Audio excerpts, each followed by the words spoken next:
Well, howdy YouTube, Odyssey and Library, because we're on all three of those, and Odyssey and Library are actually the same thing. But anyway, hello. So, Lenovo sent us that server, that Uber server here to play with, and I got with them and got some additional licenses for it because what I want to do is install VMware 7 on there and show you how to do it. But I want to show you how to do it remotely and show you some of the built-in features of the XClarity administrator. So that's what this video is about today. So buckle up, Buttercup. Let's get it started right now.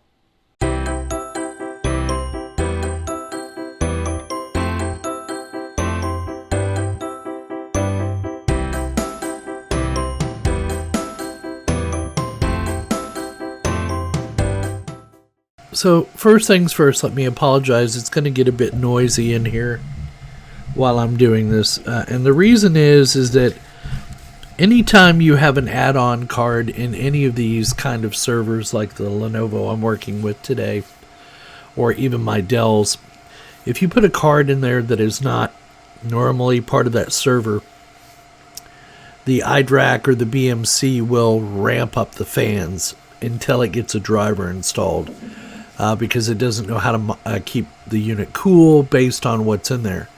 So being as there is an NVIDIA grid card in here or a Tesla card in here, this server is going to get a little noisy. So hopefully I'll be louder than the server.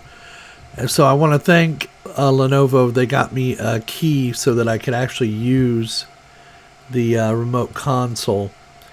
And so what I can do is go ahead and come down here. I'm in the XClarity controller. And I can come in here under remote console and click on this little icon. No response time. Read the screen. It's single user mode. I'm going to launch remote console. And then it should give me console capability at the server. And it does. And right now the power is off, so you're not going to see anything. Now what I want to do is install... I keep peeking my microphone. Let me turn this down a little bit. What I want to do is install ESXi 7, VMware version 7 on here. So what I did was I went to Lenovo's site and just downloaded the ISO, and I should be able to click here on media, and then I should be able to browse on my local drive. So if I come here to my PC, go to my C drive, there should be a VMware ESXi right here, version 7 for Lenovo. So I'm going to go ahead and open that. Let's see. It's a remote on disk card, uploaded, 50 meg available, read only. That's the eject button, I take it. Or is that upload? Let me go ahead and upload it. Oh, it can't exceed 50 meg.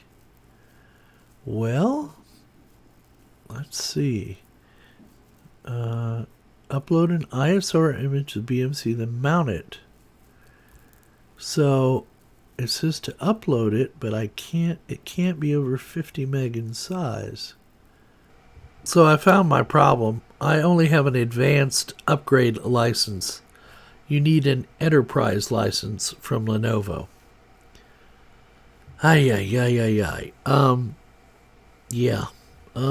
So I could email Lenovo again and say, hey, I need the enterprise license to do what I want to do, and see what they say. Or I can just move ahead. So the whole idea of this was to show you what it would be like installing this, from a remote site. But I suppose we could pretend I called the client and had them stick a USB key in, and then I'll contact Lenovo and try to get an enterprise license. Because this is, okay. You would think they knew that when I told them I need a license for a remote access, but I digress. We'll carry on. I'll make a USB key, then we'll come back and we'll do an install. All right, so rather than waiting on Lenovo for that license key, let's just go over to remote console. I've got a USB key in there. So let's go ahead and launch the remote console, and then we'll go ahead and power it on. And then we'll need to go. We're going to do the setup. We're going to go through the setup utility that comes with Lenovo. So I'm going to go ahead and power that on. There we go. Now hopefully I'll be able to press the F1 key. Yeah, it recognizes. It's one thing I like about this Lenovo. It registers once you've pressed a function key. I need to press F1 because I want to go through the guided setup on here. Now, I had originally installed 6.7 on here and then realized that with my VMware, with my vmug license, it was going to be for version 7. So I had to do some tap dancing, and I decided to go ahead and put version 7 on here. Now hopefully this server will remain nice and quiet while we're doing this, but no guarantees. But I wanted you to see what it takes to do the setup and how we could do it all through a browser, so that if you weren't on site, so you'll have to ignore the fact that I've got a USB key in there and just assume that we mounted some hardware remotely, or an ISO image.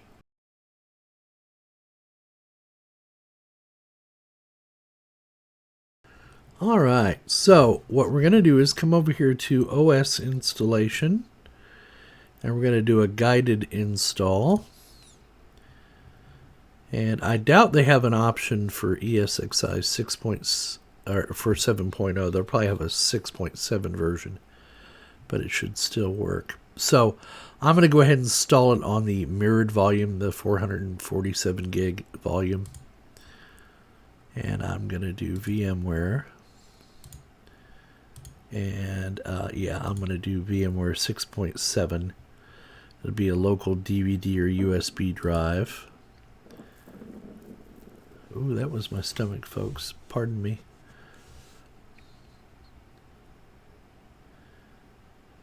All right. Okay, the image file does not match the selected operating system. Your actual selected OS is this. Here we go. All right, so I'm going to tell it okay and see if it'll let me do it. Nope, it won't let me do it. So, about all I can do is reboot and try to manually install. So, let's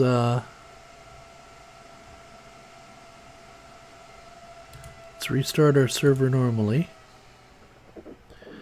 So, there's probably a firmware update or a BMC update or some sort of update that will allow me to do that through the guided install. But I am using the Lenovo image that I downloaded, so once this thing comes back up and restarts, we should be able to press F12 and then boot off of that USB key that I have in there. No big deal. There's no stopping me now.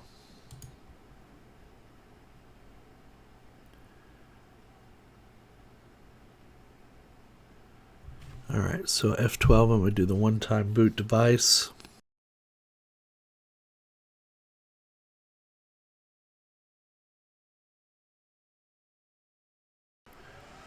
Alright, so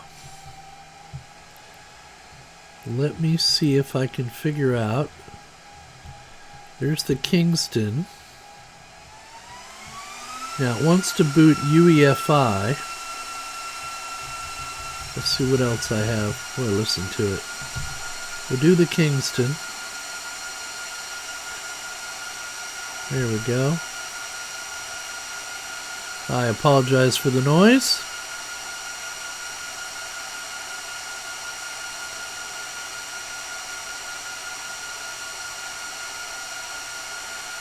Now I know if you've ever used VMware, you've probably set through 100 ESXi installs.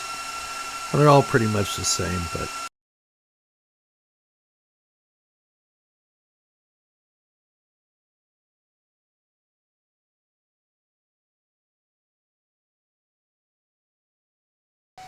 all right. So it looks like it's going to let me install. So we'll do F11. And hopefully it'll... Now it should see the other install out there. Yeah, there it is right there. So the Thing Systems M2, and you see it, there's an asterisk that says contains a VMFS partition. That's what I'm going to install on, so I'm going to do enter to continue. Now it should also go out there and tell me, hey, there's already an install. Do you want to upgrade or yeah, do you want to preserve it with upgrade? I'm going to do a clean install. So I'm going to install ESXi and overwrite the VMFS data store. There's nothing in there right now anyway. US default. I'm going to go ahead and enter my super secret password.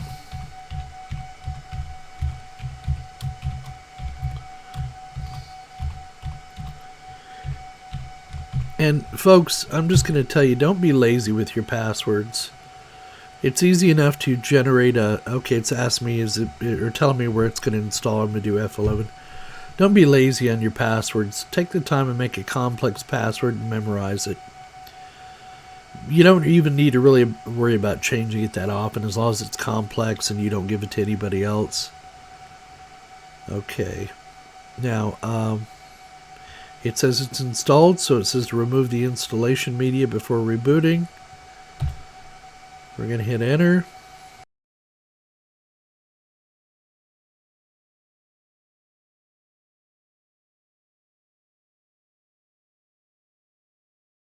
And there we go, it's going to boot. And these are NVMe SSDs, so it should boot fairly quickly. And then I'm going to need to figure out what IP address to give it. It'll get one via DHCP, but I want to give it a hard-coded one.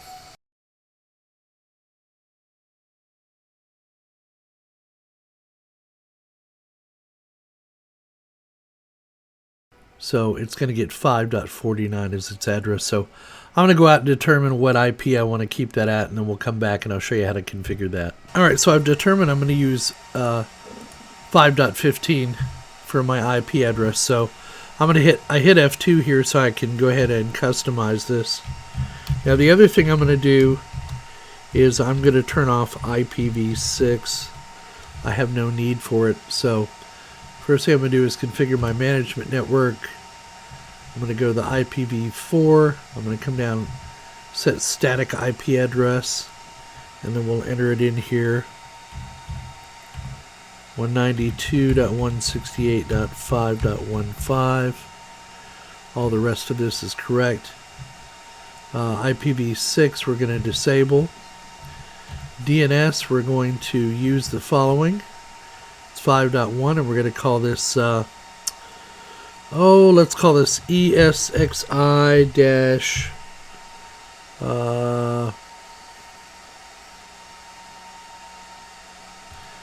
what's the name of this machine?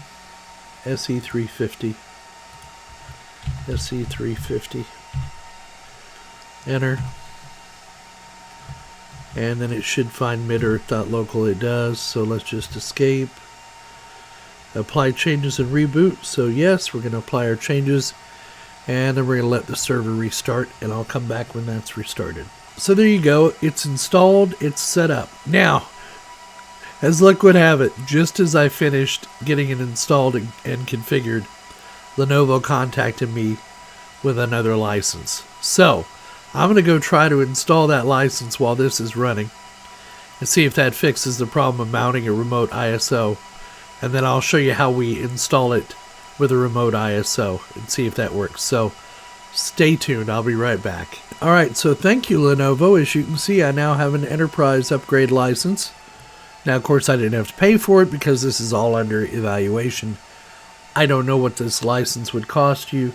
I would assume it's not that expensive, but, you know, I'm in the job of evaluating the server and finding out how easy it is to use. So I don't know the cost of these items, but we'll try to find out for you. So let's go ahead and shut down our machine, and let's see if we can't install this again using a remote image this time.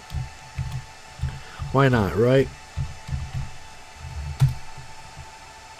So F2 to shut down.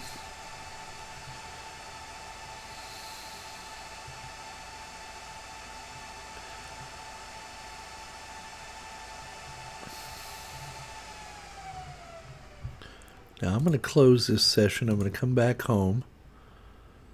Now let me go to remote console. Looky here. Mount media file from network. So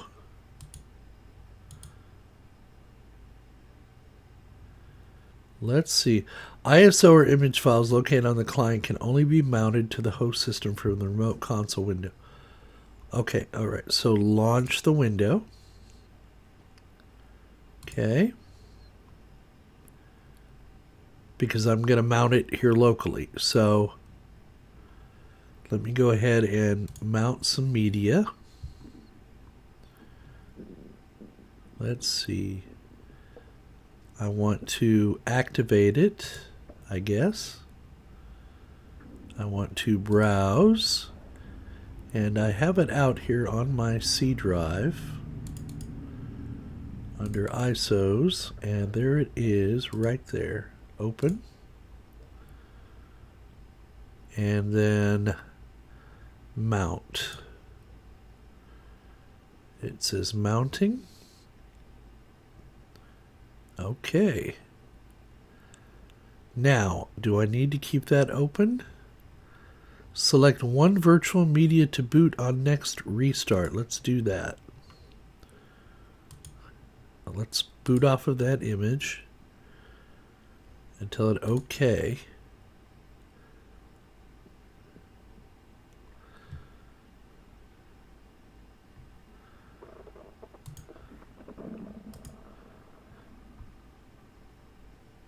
Okay, and then close. And then let's power on the server. And let's see if it boots off of that media, that ISO. Without me having to do anything, I hope. Okay, you can see the screen. Oh, wow, listen to my tummy. You can see the screen behind me flickering to life.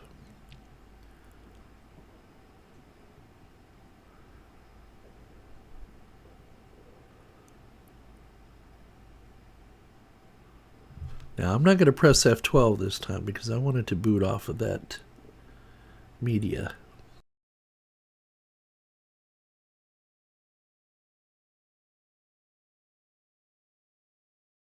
Yes, it's working. Loading ESXi installer. Let's see how much slower it is. Not too bad. Now, my connection here is only a gigabit going to the switch, and then it's 10 gigabit going to that server, but I don't have my 10 gig connection plugged in here yet. I got the fiber optic cable ordered and the transceivers, and I just need to run it.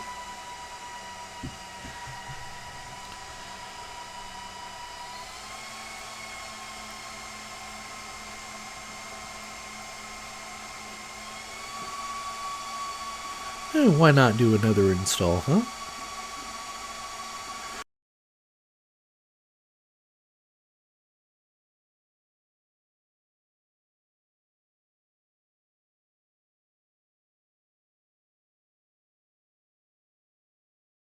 So,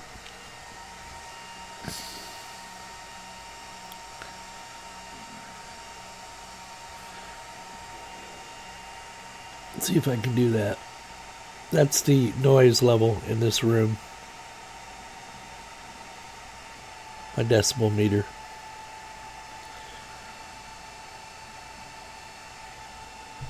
So it won't make you deaf, but it's what is that comparable to, like being next to a freeway? That one server behind me is louder than all. Other than my IBM 3650 that's in that rack. That's a loud server too. That's why I like the Dells. They're pretty quiet. So it worked. It booted. I can press enter, press F11. I'm not going to go ahead and install it again since I've already got it installed and configured. But I just wanted you to see what it looked like. So there's the ThinkSystem M2. And there's the two other NVMe SSDs. So I'm going to go ahead and stop it here, and then we'll come back and we'll go out to the web interface. I'm going to reboot the server. We'll go out to the web interface and see what it looks like through the the VMware web interface. Alright, so you can hear the server running behind me. I've now booted it into VMware 7. I'm going to go in and make sure I can log in.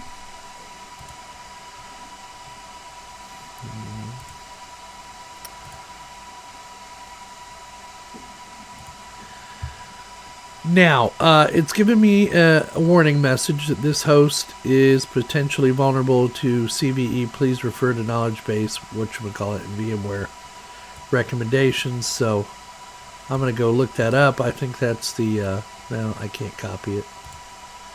But you think they'd just let you click on it, huh? I guess not. I'll look that up later, but let's just see.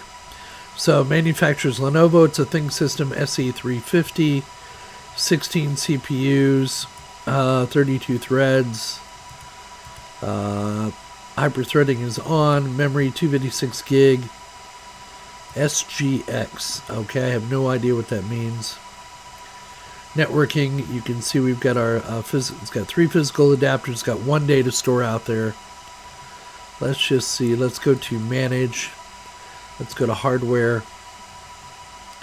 and you'll see that we have our PCI devices out here. Now, somewhere on here, so here's the Matrox electronics. It's the internal video. Here's the NVIDIA Corporation Tesla T4. As you can see, it only shows it as a single card because we don't have the software installed. Again, I haven't decided whether I'm going to do that or not.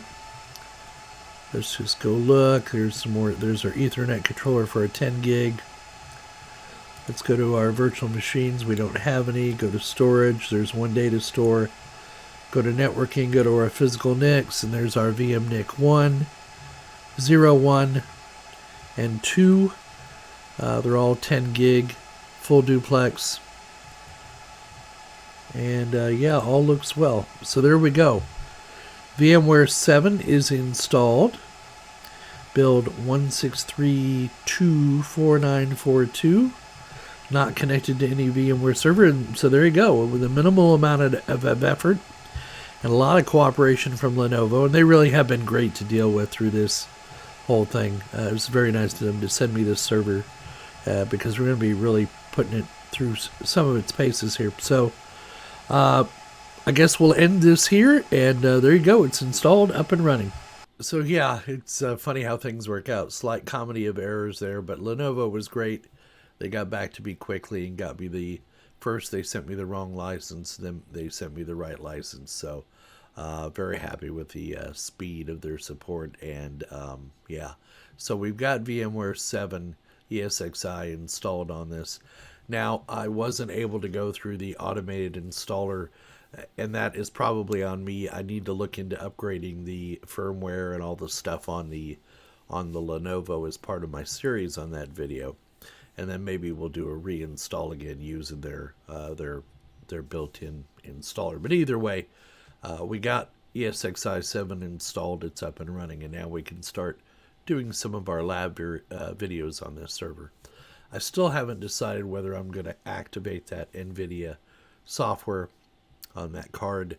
What do you guys think? Leave your comments down in the comments section as to what you think I should do, whether I should go to the trouble to go to NVIDIA and try to get a license for that, or maybe even the folks over at Lenovo can arrange to get me like a 30 or 60 day trial license for that NVIDIA video card.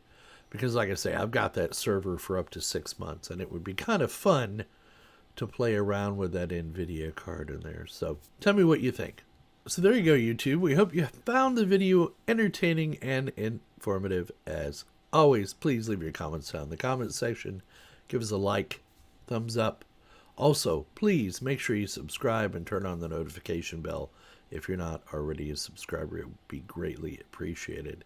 Don't forget, we're also over on Library and over on Odyssey. Library and Odyssey are pretty much the same thing, just different interfaces. So the link is down in my description on how to get to all of my material over at Library. We've kind of given up on BitChute. It just didn't, wasn't really a platform I was really happy with. But Library has really improved their interface. So if you If you have, go over to my library account. I'll make sure to put the link to my Odyssey account as well. They're one and the same, just a different interface. I know it's a little confusing, but there you go. Donate if you're so inclined. We take PayPal. We take Patreon. We also have the join button on YouTube, which helps keep this channel financed, because we get a little bit of ad revenue here and there, but the most of the stuff we're able to do here is because of your generous donations. So donate if you can. Come back and see us again, and please don't forget, we will see you on the other side.